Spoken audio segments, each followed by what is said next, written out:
Bienvenidos de nueva cuenta a este nuestro espacio, Nuestros Autores. Continúan con nosotros la maestra Teresa de Jesús Negrete Arteaga y la maestra Margarita Teresa Rodríguez Ortega. Continuamos con un texto también sobre los académicos de las escuelas normales. El título es Perfil de la profesión académica en la educación normal en el Distrito Federal. Conversábamos hace algunos días de este enfoque muy particular de trabajar a los maestros normalistas como una profesión académica. ¿Me podrían decir por qué estudiar a los maestros de las escuelas normales como una profesión académica? Sí, mira, una de las formas en que empezó a hacerse estudios sobre los académicos en México, en América Latina y también muy impulsada por las organizaciones internacionales, era establecer rasgos de los perfiles, del perfil de los académicos.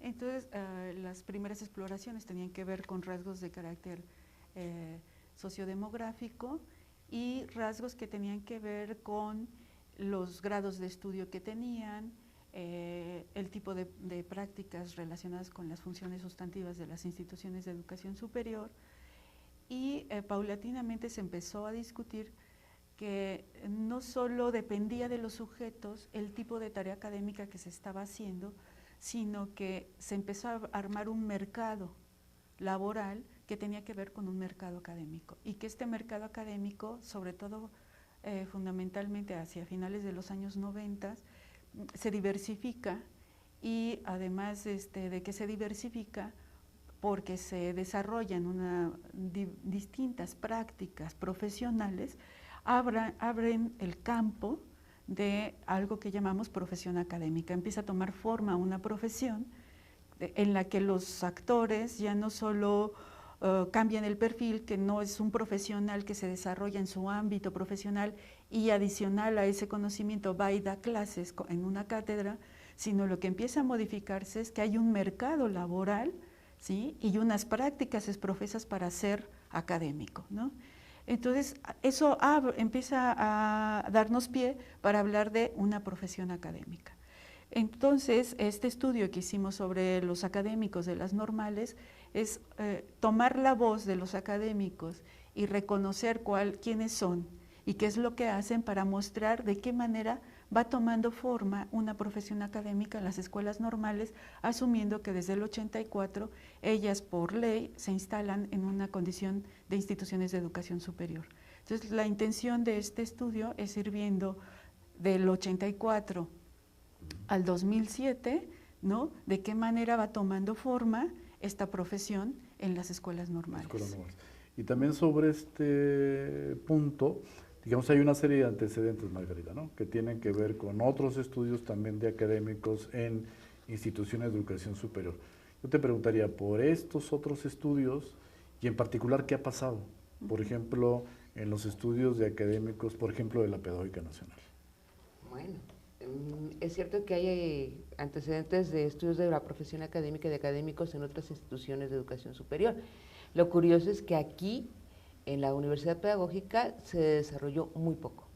Realmente hay un trabajo pionero en donde participó Tere, justamente, y que se da cuenta de algunos datos de quiénes son los académicos de la Universidad Pedagógica, que es un artículo, que los resultados se publicaron en un artículo en un texto de la pedagógica que se llamó Relatos de Emergencia, y que conjuntó las ponencias que se presentaron en uno de los comíes, pero después de ello, nada, el trabajo de Tere siguió por otras vertientes también sobre académicos, pero no exactamente perfilando cuáles eran los rasgos de la población total de académicos, ¿no? Entonces, realmente en la pedagógica no tenemos esto. Es curioso, ¿no? Aquí no lo tenemos y este trabajo sí nos permite dar cuenta de los rasgos de la población académica, de las normales, nuevamente públicas y privadas en el Distrito Federal, con un carácter nuevamente censal. Acá encuestamos a más del 80% de los académicos de las dos escuelas, públicas y privadas. ¿no? Entonces, es otra vez una radiografía, es un primer acercamiento, es también un estudio exploratorio sobre quiénes son las prácticas de los académicos de las normales. Y de las dificultades, Tere, por ejemplo, hablábamos de las pocas dificultades, por ejemplo, para la encuesta con los estudiantes. ¿Qué pasa con los académicos de las normales? Para poder aplicar la encuesta sí tuvimos como un poco de reticencia por los académicos porque están habituados a ser evaluados, ¿no? Entonces el fantasma de la evaluación aparecía constantemente porque ellos pensaban que esta encuesta era una encuesta para evaluar cómo hacen el trabajo, que era una encuesta que podía ser utilizada con fines de valoración laboral, ¿no? Y pues eso llevó un poco para que no hicieran una encuesta tan precisa y que los datos no tuviéramos que trabajar con ellos porque había datos que tenían que mostraban contradicciones, etcétera, y hubo datos que no procesamos por el modo en que ellos respondieron. Pero hay otros que este texto lo muestra, a esos datos sí nos pudieron dar ciertas coordenadas, porque justo como el ángulo nuestro no era caracterizar al académico en lo particular, sino mostrar las prácticas que se instalan como práctica profesional, eso es lo que nos permite dar, con esa información nos da cuenta de estas prácticas, ¿no? Bien. Y aquí, digamos, hay un asunto también de carácter metodológico. Ya plantearon que era un estudio exploratorio, ¿no? Que se aborda desde un enfoque de la profesión, que es un estudio censal, pero la pregunta es cómo trabajar los datos, porque los dos textos, tanto el de estudiantes como el de académico, está lleno de datos y más datos. Entonces, ahí, ¿cómo abordar el dato? ¿Qué interpretaciones hacer de los datos? ¿Cómo trabajaron esa parte? Bueno, mire, yo creo que lo importante es que, dado que no conocíamos nada, no teníamos nada sistematizado sobre, tanto como estudiantes como académicos de las normales, sí nos parece que el primer acercamiento tiene que ser de este tipo, ¿sí? Sin datos precisos, realmente creo que lo que se hace es especular, ¿sí?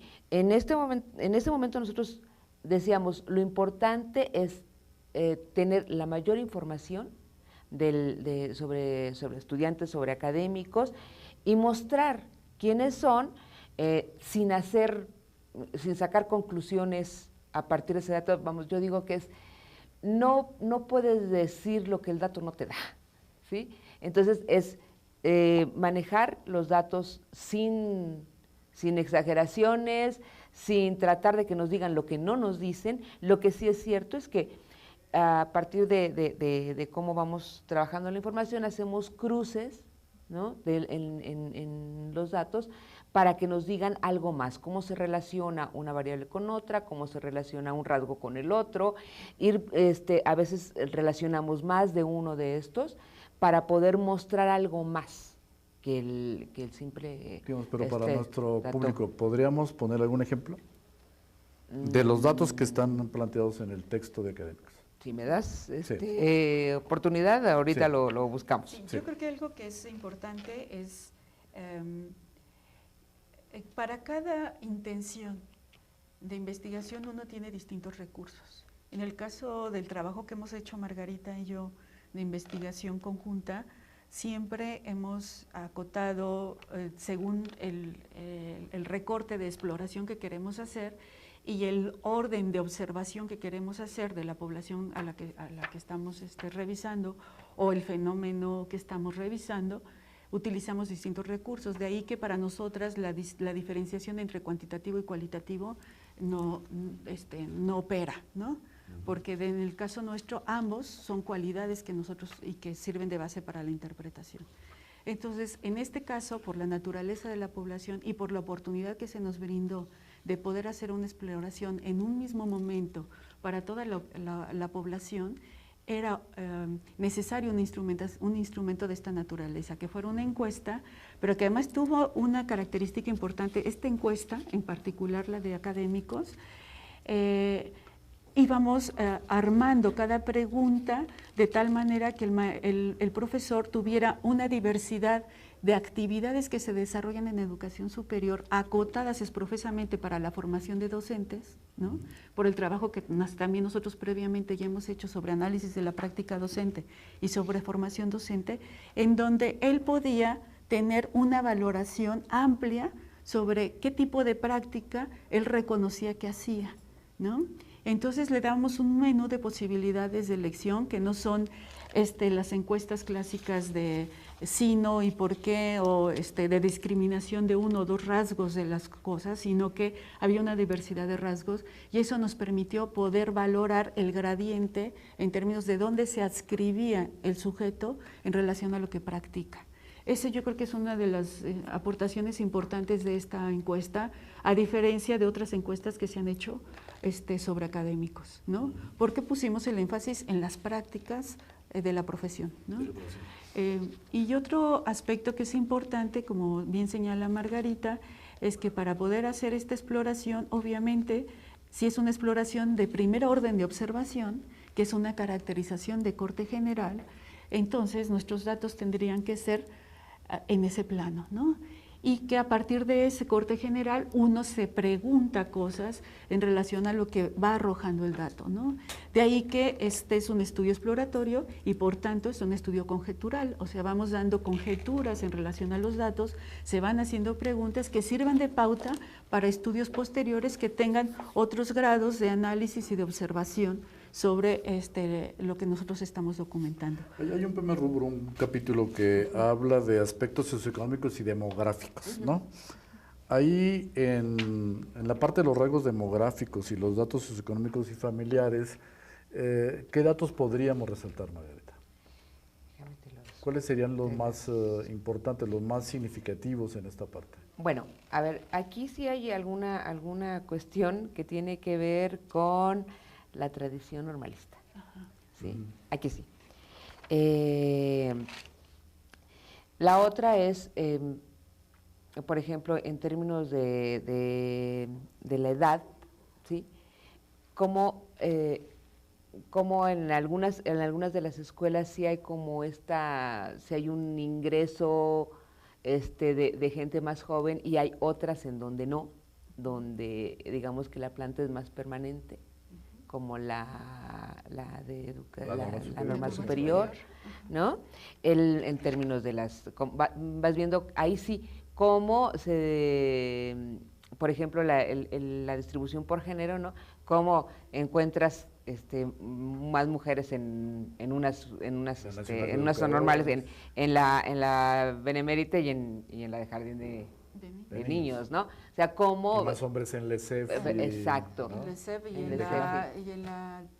en la normal superior. Sí, en la superior. Y, por ejemplo, en la N, cómo hay una diversidad mayor. Te permite ver por escuela, ¿no? Otra cosa interesante es también las diferencias de los académicos que están trabajando en las escuelas privadas y en las públicas, ¿no? Gente más joven, gente en las privadas, gente con otra formación, gente que ha estado más más vinculada a trabajos de investigación, por ejemplo, ¿no? Que esto no es precisamente sociodemográfico, pero entra dentro de los rasgos generales porque hablamos de la formación ahí. Claro. En fin, y bueno, sí, digo, la edad, el género y también la tradición normalista para ellos, ¿no? Bueno, cuando planteas por qué estudiaron esto, por qué dan clase ahí, etcétera, bueno, el vínculo que tienen, la afiliación que tienen con la profesión, etcétera, es a diferencia de los estudiantes, donde ahí ya no encontramos encontramos muy pequeño, muy poco rastro del normalismo. En cambio, en los académicos es muy fuerte. Bueno, una parte muy importante y que a mí me pareció un elemento muy novedoso en el estudio que ustedes hicieron es esto de la formación y experiencias previas de los académicos en las escuelas normales. Sí. Sí, sí. Yo creo que algo que es interesante, bueno, en todos los estudios académicos, un punto que se explora siempre es lo que antecede al académico al inscribirse en una institución. Qué tipo de práctica profesional ha desarrollado, qué formación ha adquirido, qué experiencia laboral ha tenido, ¿no? Y en el caso, a diferencia de las otras instituciones de educación superior, que en la mayoría, en los estudios que se han mostrado, muchos se incorporan, sobre todo hacia los años 70 en su ingreso, que es la mayor incorporación de la planta académica en el país, es en esa época cuando las instituciones de educación superior empiezan a crecer, ¿no? Sus antecedentes laborales y de formación es muy limitado en las instituciones de educación superior porque prácticamente entran recién terminando la carrera a ser académicos. A diferencia de eso, tanto podemos decir que en la pedagógica no fue así y en las normales tampoco. En las normales el ingreso, o sea, hay un perfil previo de carácter laboral, hay un perfil previo de experiencia diversificada tanto en un porcentaje menor, pero sí importante en investigación, en diseño de materiales, en trabajo docente, o sea, ya hay una experiencia laboral previa y experiencia académica previa a su incorporación como académicos en las normales. Este es un dato que es relevante, ¿no? No obstante, uno va viendo que la trayectoria de su quehacer académico posterior al ingreso, no es recuperados esos saberes, no son reactivados esos saberes. Hay una percepción distinta, digamos, de cuando ingresan al momento actual. Al momento actual, viendo la trayectoria de lo que han hecho, ¿no? Ese perfil previo no es rehabilitado en el proceso de desarrollo institucional, sino es asumido solo algunas tareas y vamos a ver qué tareas adquieren como mayor predominancia, ¿no? Por ejemplo, ahora sí, en la parte hay otro capítulo que se refiere también precisamente a la tarea académica de los maestros normalistas. Ahí ustedes plantean dos cuestiones, una, la diversidad, ¿no? Y la parte, digamos, de la producción académica que también tiene que ver con esta mirada de la propia trayectoria, ¿no? Entonces, ¿a qué actividad, cuáles son las actividades más cotidianas, más frecuentes del académico normalista? Bueno, ellos le dedican la mayor parte del tiempo a la docencia, es la actividad central. Y una cosa que sí es notoria es cómo ellos, ¿a qué le llaman ellos investigación? ¿Sí? Porque fue una de las cosas que exploramos, si han participado en el desarrollo de proyectos, en investigaciones, incluso para ellos los informes de investigación son prácticamente informes administrativos, ¿sí? Es decir, aparentemente se dedican a la investigación, bueno, no es aparentemente, por mandato hacen investigación, pero la investigación es de tipo administrativo, como documental. ¿Es investigación para la docencia? Exacto. Pues lo que pasa es que no tenemos, no aparece como muy claramente esta parte, ¿no? Los tópicos más centrales que les interesan tienen que ver con cuestiones curriculares, con planeación y programación, planes y programas de estudio, ¿no? Y es muy reiterativo, entonces está como muy arraigado, el ejercicio de la docencia solo como impartir clases, ¿no? Y está muy arraigado temas que tienen que ver con planes y programas, como el diseño de planes y programas, cuestiones didácticas, ¿no? Entonces sigue prevaleciendo como una mirada de la pedagogía más convencional, del ejercicio de la docencia, ¿no? De la enseñanza, más asociado a la enseñanza, y no aparecen temas que podrían ser relevantes. Por ejemplo, estos temas que nosotros estamos revisando son temas que podrían ser temas de investigación de los académicos, claro, de las escuelas normales. De hecho, uno de los puntos que revisamos, abrimos las temáticas sobre cuestiones que tenían que ver de debate sobre las condiciones contemporáneas de la educación, abrimos como opciones que tenían que ver sobre la inclusión de las nuevas tecnologías en la educación, abrimos temas que tenían que ver con gestión y son temas que aparecen con poco interés, ¿no? Y los que aparecen con mayor interés tienen que ver con estos asociados con la didáctica, con el currículum, con los planes y programas, como esta lógica todavía muy fuerte de carácter, digamos, estructural o del propio sistema, de la mirada oficial de la formación, ¿no? ¿Eso usted, digamos, siendo delimitado por la propia profesión? Sí, porque vamos a ir viendo en esto que nos decías de la diversidad, qué es lo que va pasando, que hay poco arraigo de ejercer una práctica investigativa que te lleve a problematizar distintas temáticas que no tengan que ver directamente solo con el ejercicio de la enseñanza. También vamos viendo que hay prácticas de arraigo donde valoran más para ellos el adquirir un puesto que el poder, publicar un artículo, ¿no?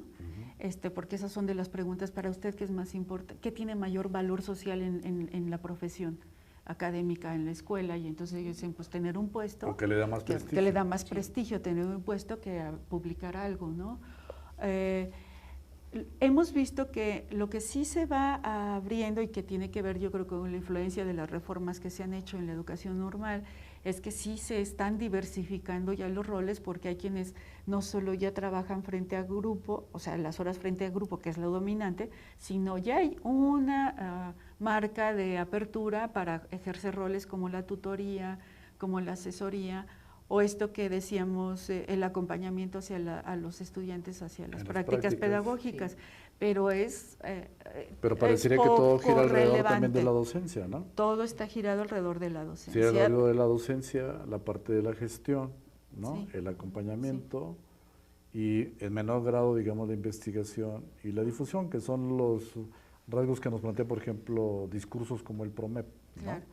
Y docencia entendida como horas frente a grupo, ¿no?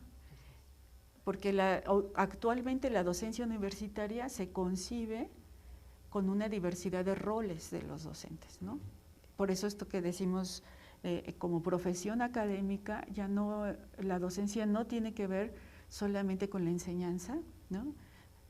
Frente a grupo como cátedra, sino que tiene que ver con una diversidad de roles que tenemos que ejercer como académicos, asociados con el ejercicio del trabajo sobre el acompañamiento a los alumnos para los aprendizajes que tienen que desarrollar como profesionales, pero también para usar múltiples herramientas en el uso de la información y en la producción del conocimiento, ¿no? Hay otro capítulo que se refiere a las expectativas de los académicos, ¿no? Ahí, bueno, hay algunos aspectos muy importantes, pero hay uno que me interesa destacar, que es aquel que tiene que ver con la propia formación de los académicos. Ahí, ¿cómo lo viven? ¿Qué fue lo que indagaron ustedes en relación básicamente a ese tema? O sea, ¿cómo actualizan ellos y cómo asumen la mejora del trabajo académico? Bueno, una parte tiene que ver con lo que acaba de señalar Tere, en el sentido de que de cómo se plantean ellos la actualización, en qué temas, cómo seguir avanzando, y la verdad es que encontramos que son los mismos temas, los temas de siempre, etcétera, pero por otra parte señalan, ¿no?, que no hay una diversidad de oferta. Entonces esto tiene que ver más con esta cuestión que señalaba también antes Tere de la gestión institucional, ¿no? Por una parte, lo que les interesa son los mismos temas, pero por otra parte, dicen, no hay una oferta diversificada por parte de la institución. No hay algo distinto en que formarse, ¿no? ¿Dentro de la institución y fuera de la institución, o nada más se refieren a la parte interna? Es que nuevamente ven mucho la parte interna, no están planteándose como mucho hacia afuera, ¿no? Sí, y lo que sí es cierto es que se va notando en la trayectoria de los académicos cómo han ido mejorando sus perfiles, ¿no? Eso sí. Porque hay académicos con posgrados, ¿no? Que de algún modo han ido desarrollando una profesionalización a través de los grados, más que la actualización, ¿no? Ahora, en educación superior, cada vez más, pensando en el marco de la profesión académica, se ha planteado que el proceso de actualización se da a través de la producción del conocimiento, o sea, como el que los académicos incursionemos en el proceso de investigación, en el diálogo con colegas que trabajan sobre las mismas temáticas que uno trabaja, etcétera, eso lleva a la actualización. En el caso de lo que se alcanza a ver es que hay una práctica institucionalizada en el marco de las instituciones normales, donde la actualización solo es a través de cursos o diplomados, ¿no? O grados. Entonces, no es algo que yo me actualice produciendo, ¿sí? Sino me actualizo porque me dan. Es como la tradición del esta tradición y que no solo es de las normales, es del magisterio y del propio sistema educativo. O sea, el sistema educativo, desde el origen de eso, en la pedagógica también lo vivimos como institución, se ha planteado como que el que se actualiza es porque toma un curso, no porque hace una producción académica, ¿no? O una producción en relación a la materia de trabajo que tiene, de explorar, investigar, dar cuenta de cómo esa materia de trabajo puede estar al tono de lo que se va desarrollando, los avances de la ciencia y de la tecnología, y que eso es un modo de actualización, claro, ¿no? Ahora, de este estudio otra vez exploratorio sobre los académicos, ustedes ya un poco para ir cerrando, hay una serie de aspectos que ustedes plantean que hay que fortalecer en la formación de los docentes. ¿Cuáles serían estos? Bueno, sí, yo creo que hay, por un lado, sí tiene que ver en qué tanto el modo en que están organizadas, la lógica organizacional de las escuelas favorece que tengan disposición los académicos, o sea, haya cosas dispuestas para que ellos puedan diversificar el tipo de tareas que desarrollan. Por ejemplo, sigue estando muy fuerte el trabajo situado en la enseñanza, en licenciatura, hay poco trabajo desarrollado de líneas que den soporte a los posgrados, ¿no? De hecho, Rocío Gradiaga hace un análisis de las instituciones de educación superior y ella caracteriza las instituciones como instituciones medianas que solo se siguen sosteniendo con la formación en licenciatura y no van ampliando otras ofertas, ¿no? ¿Esto qué implica? Si yo amplío la oferta y amplío también las posibilidades de el modo en cómo se diseñan esas experiencias, favorecería esta producción académica.